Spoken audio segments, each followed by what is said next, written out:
когато правиме действия, това развива най-много самата мрежа.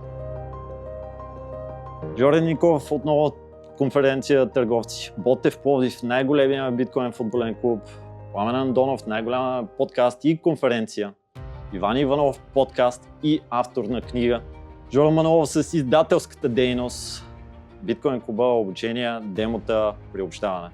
Тези, като се обединяваме, как пък и по същия начин българското общество, което го правим все по-оранжево, да се свърже с световното и световното да разберат къде е България. Оказа се, че има начин. Не само, че има начин и нещо, което ме прави супер щастлив, е, че то ще се случи. И това ще заснемем филм, който е документален, всички тези проекти да се покажат на световната сцена биткоин.